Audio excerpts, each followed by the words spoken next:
hindi po kami nangungutong, hindi kami tumatanggap ng mga lagay-lagay, at lalo hindi nyo pwede kaming takot-takutin na kung sino-sino mga padrino rin yung ganito. Tulad ng Session Road na yan, bawal po ang motor at bisikleta dyan, pero napakarami pa rin naliligaw dyan. Pero yung highway niya, Session yan. Mga kapatid, magandang gabi po sa inyong lahat. Ito, nandito ako sa Baguio City. Kasama ko yung pinakamainit na pulis dito. Tatanong lang natin mga kapatid kasi alam nyo naman, nung mga nakaraang linggo, ibinuksan yung Cannon Road, ang dami pong na sunugan ng clutch. Tapos sobrang traffic. Kahit kami, kahapon nung umakyat kami, nadali kami ng matinding traffic. Pero pag akyat mo naman dito sa Baguio City, kahit anong init ng ulo mo dyan sa traffic sa Cannon, saka sa Marcos, lalamig na ang ulo mo kapag nandito ka na. Pero may mga importanteng bagay po mga kapatid na kapag kayo ay nandito sa Baguio City, meron po kayong importanteng dapat gawin. Kung hindi, matinding penalties ang aabutin nyo. Ito po, ipapaliwanag po ni Master Sergeant Bien Valdez. Ito po, kapatid po natin to. Yung mga bagay na dapat nyo pong gawin pagdating nyo po dito sa Baguio City. Alam niyo mga kapatid, dito sa Baguio, una, binabalik-balikan ninyo dito sa Baguio ay ang klima dito sa lugar. May mga babala po kami bilang mga pulis. Kapag umaakyat po kayo sa Baguio, lalong-lalo na kayo ng mga taga-baba na hindi taga rito, sumunod lang po kayo sa mga batas trapiko namin. Una, mga pulis po namin dito sa Baguio ay tinaguri ang most disciplined policemen. Hindi po kami nangungutong, hindi kami tumatanggap ng mga lagay-lagay, at lalong hindi nyo pwede kaming takot-takutin na kung sino-sino mga padrino rin yung ganito. Kasi nagsiservisyo po kami sa bayan. Pinatutupad po namin ang batas sa kahit kanino po. Napakasikip po ng Baguio. So, dapat, pag kayo nagpasikip na, sumunod lang kayo sa batas trapiko para hindi po kayo nahuhuli. Master, ano yung pinakamatindi rito, yung palagi yung nagpapasakit sa ulo nyo?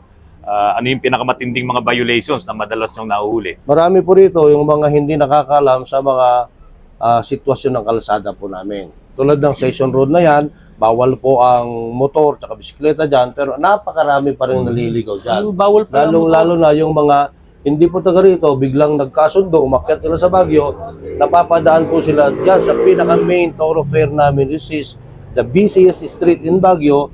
Yan po ang Session Road. Bawal pa ang motor dyan. Pero every now and then, may nahuhuli pa rin kami na naliligaw dyan dahil gumagamit sila ng Waze. Ang Waze po namin dito, normal lang, gumawit kayo. Pero hindi po sinasabi sa Waze na yung kalsada na ay bawal ang motor. Ayun. Hindi sinasabi ng Waze na yung kalsada na yan ay one way. Hindi po. Kasi hindi po, may mga one way po dyan na matagal ng one way na hindi pa rin na-update sa Waze. Pag pupunta po kayo sa Baguio, simple lang. Sumunod lang kayo sa batas trapiko, palamigin lang ninyo ang ulo ninyo, at saka huwag ninyo ang gulat-gulat yung mga pulis dito, at lalo kayong matitigita pagka tinatakot na kaibigan ko si ganito, ganon. Mas maganda mag-smile na lang kayo, bumati kayo ng happy holidays, baka mapagbigyan pa kayo. Yung Master, yung nag-aabot, ay, hindi kami tawag. lalong lalaki kaso nila, ano? Lalong lalaki. Marami na po kaming karanasan dyan, kahit i-resource po ninyo, sa ano yan, lahat ng nagbigay po sa pulis namin dito, lumala ang kaso. Kasi bribery po. Bribery yun. Oh. Master, yung tulad ngayon, ako color coding, kaya ito na yung oras na nakarating ako sa'yo. Alas 7. Color coding ka, hindi ako makalabas. hintayin mo muna Okay. na after 7 tsaka ka gumala. So dito, isang buong linggo ang coding ba dito o may araw Hindi lang? po.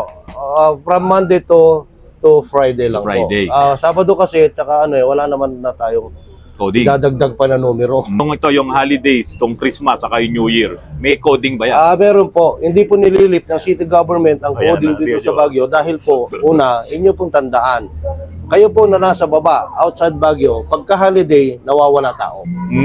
Pero dito sa Baguio, pagka-holidays na ganyan, nagtitriple, Dumadami. 4 ang tao po dito. Imbis na maganda ang holiday para sa amin sana nito, lalo kami namumroblema. Sa amin po, walang off pag holiday. Walang off. Wala po yan. So yun ang malaking Wala po nag-off na pulis dito pag Sunday at saka Saturday. Saturday. Dahil yan po ang busiest day namin. Yun. So we have to cater services sa mga tao. Yun ang malaking problema kasi itong mga nasa baba, ang alam nila pag holiday, lifted yung coding. Hindi po. Dito, hindi Kaya po. nga po, ang suggest mo na bago po kayo umakyat sa Baguio, magbasa-basa po kayo. Sa internet, may Google po naman tayo. Google, Ano pa mga dapat kong gawin pag akyat po sa Baguio? May hotline ba, Master?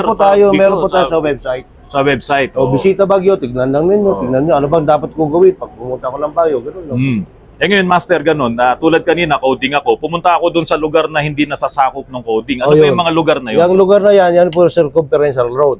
Tulad nung pag galing ka ng Marcos Highway or galing ka ng Cannon Road, taan ka ng military cut-off, paikot ka ng South Drive, wala na pong coding yan. Baba ka ng Leonard Road, baba ka ng Brookside, hanggang doon sa Trancoville, paakyat ka ng Bukaukan, wala pong coding Walang yan. coding yan. Baba ka dito sa may City Hall, sa may papuntang Ligarda, lusot ka na naman ng Marcos Highway, wala pong coding yan. Lahat ng perimeter roads po natin, this is circumferential road, wala pong coding yan.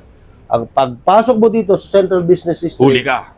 huli ka na. Huli ka. Eh ngayon, Master, doon sa sinasabi mo mga roads na yan na walang coding, ano ba yung mga tourist attraction na pwedeng puntahan Marami dyan? po yan. O yan. Pagka sa outer circumferential road, mapupuntahan mo ang Mines View, Mines View? walang coding dyan. Mapupunta mo ang Christmas Village, walang coding dyan.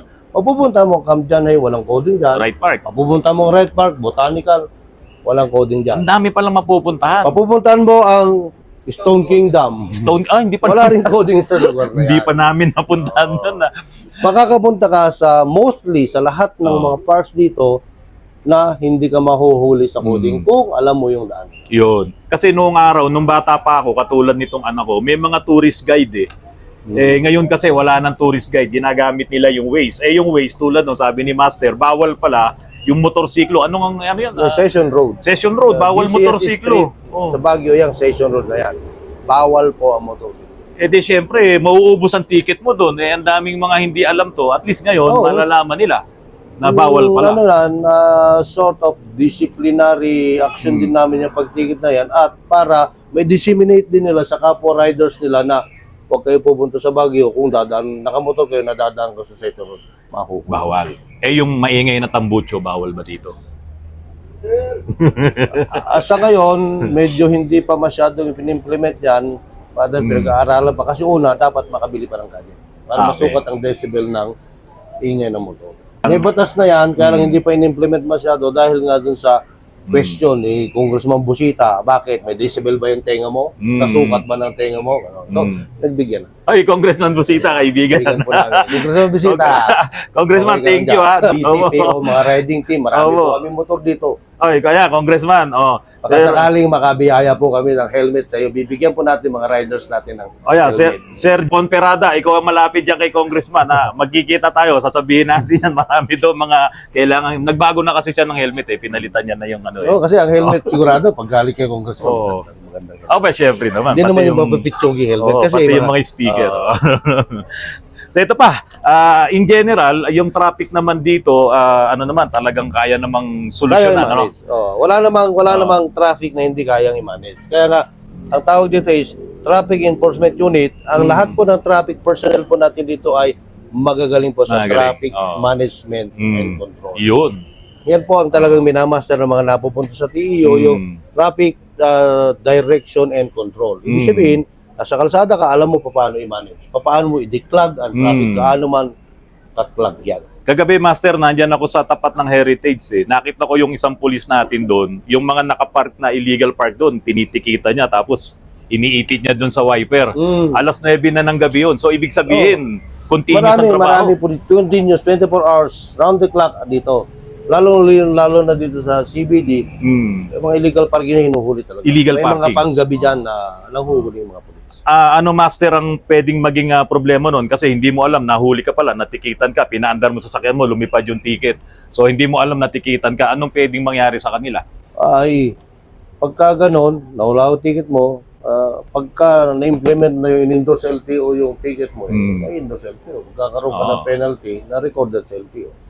Ganun yun. So, hindi ka makaka-renew, pwedeng Makakapag-renew ka, pero you have to pay. pabayaran mo Pabayaran yung mo yung violation. penalty mo. Generally peaceful dito sa Baguio. Pwede mo bang sabihin sa kanila kung gaano ka-peaceful dito? Dito po sa Baguio, napaka-peaceful po ngayon. Dahil una, very diligent po ang mga pulis natin dito. Lahat po, halos na binabantayan po ng pulis.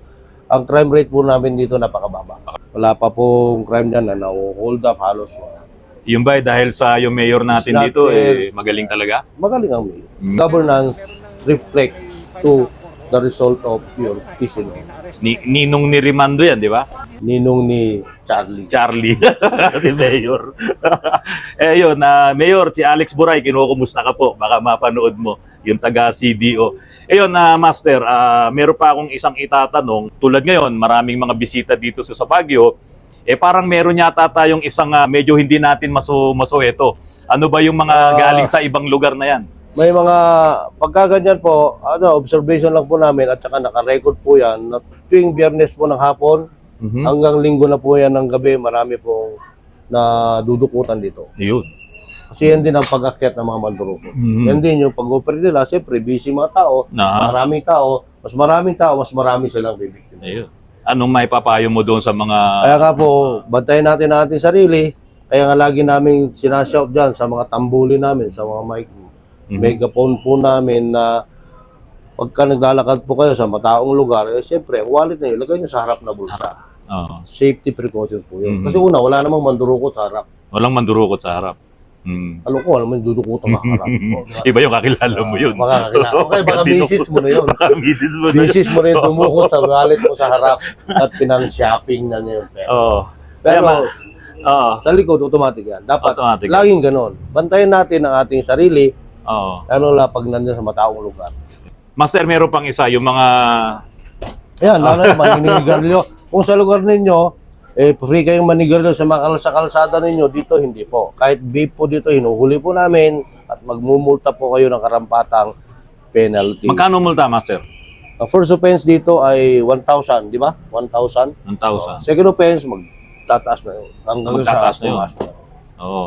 Wala namang ano dito, wala naman yung hindi ka na Actually, yung babawala ka. paninigarilyo sa lugar ng mga government places, lahat-lahat yan, open places, nationwide yan. Hindi lang naman dito sa Baguio yan. Nagkataon lang na ang Baguio ang pinaka-state sa pag-implement. Kaya maraming mga tao na nagtataka, bakit bawal ba sa Baguio? No.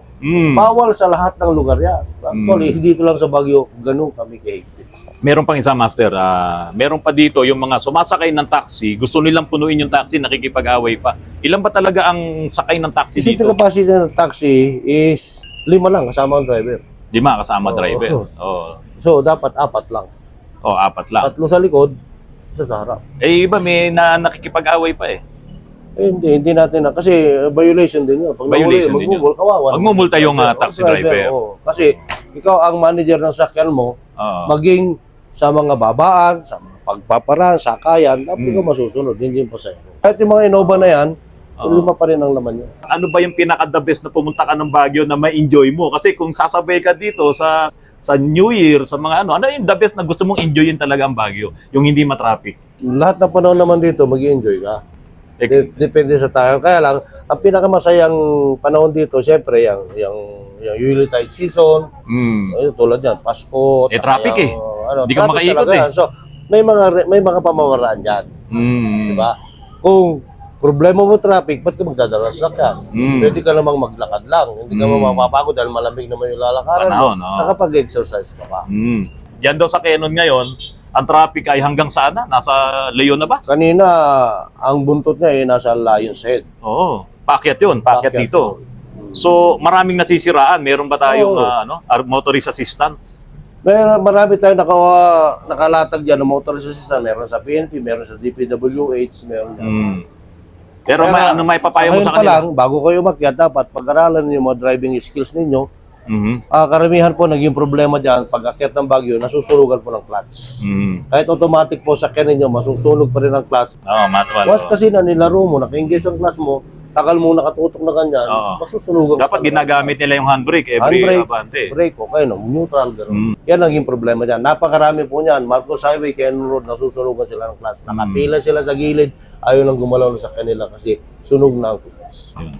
So yun mga kapatid, yung mga nagpaplanong umakyat dito, lalong-lalo na yung mag-FW, meron pa bang ilang batch ng FW na yan? Marami pa yan. Siyempre, walang ibang magtutulungan kundi Last batch na lang, last batch niyan. After ng salamat natin. Ngayon, yung mga subscribers po ng Autorans, siguradong mapapanood nyo po ito. Wag po kayong matakot sa mga pulis natin dito sa Baguio City. Kung talagang kailangan nyo ng assistance, tawag dito, malapit lang po sa SM itong headquarters nila, itong opisina nila. humingi po kayo ng tulong sa Any lahat time ng of the day pagkakataon. po, ang pulis po natin ay nakabantay sa inyo. Ang una po naming core value po namin is to serve and to protect. Mm. Asistihan po namin kayo any time of the day and night. Meron po kami tulong may bibigay po sa inyo. Tumawag lang kayo sa mga kapulisan natin. Alam niyo po, itong kasama ko na to, highway patrol po talaga to. Ay, yung patrol ng araw. Highway patrol nung araw ang unit niya. Kaya ito, napakagaling pagdating sa single, sa motor. Number 1 kumpan yung yung ano mo, yung Number body 1 mo. kong kaibigan niya, si June Bella Cruz. Ulitin mo, baka hindi narinig. June Bella Cruz po ng Quezon City. Kaibigan ko po yan. Retired na rin, ano? Retired na rin. Retired na rin. Sila Sino pa? Percy. Ah, Magandang gabi po sa inyong lahat. kailan ka dadalaw sa amin doon? Hindi ko pa alam, pero medyo busy-busy pa. Di pa magkakaroon ng break. Pag nagka-break siguro, magkakaroon ng pagkakataon na pababa naman. Talagang busy, no? Busy tayo dito. So yun, mga kapatid, pag akyat nyo dito sa Baguio, mag-courtesy kayo. Ito pong si Utol, si Master Valdez. Ayan, tandaan nyo po, Master Valdez. Pag kailangan nyo po talaga ng tulong, lapit lang po kayo dito. Pero syempre, huwag nyo pong gagamitin yung pangalan niya kasi wala pong makikinig sa inyo dahil number 1 po na rules dito, wala pong padrino. Wala pong padrino dito. Kaya hanggat maaari, sumunod tayo sa batas. Sumuli kayo, may kakilala kayong mga opisyal sa baba, kausapin yung mga officers namin. Pero yung mga pulis dyan sa kalsada, Hindi po sila papayag sa mga ganon. So para sa isang magandang bakasyon, para sa isang sulit na pagpapahinga nyo dito sa Baguio City, makakagala kayo kahit saan dito at nakabantay po sa inyo ang kapulisan dito. Hanapin nyo po itong si Master Bien Valdez. Mga kapatid, magandang gabi po sa inyong lahat. Meron kaming project, yung isang simento na sobrang tigas kahit kaunti lang ang bakal. Mga kapatid, napakatibay. Kahit tirahin mo ng ano bang bala yon? 50 caliber. 50 caliber, tirahin mo yung simento na yon kahit ganyang kalapat lang yan. Kahit Magkakrak yan. hindi kayang tagusin. Tsaka ito hindi magkakrak. Hindi magkakrak. So, ayan. Alam nyo naman po si Autorance, marami tayong pinapasok na business. Pag-aaralan po ni Karandi. Pag-aaralan po At sa natin susunod mga vlog niya, makikita nyo na yan. Ayan. O, Kung pagkatapos ng retirement, may trabaho pa rin kami. Mga kapatid, magandang gabi po sa inyong lahat. Mag-ingat po kayo sa pagdadrive, lalong-lalo na po dito sa Baguio City. May mga bangin po tayo. Kapag kayo nakainom, wag na po kayo magmaneho. Magandang gabi po sa inyong lahat. Happy New Year po! Happy New Year po!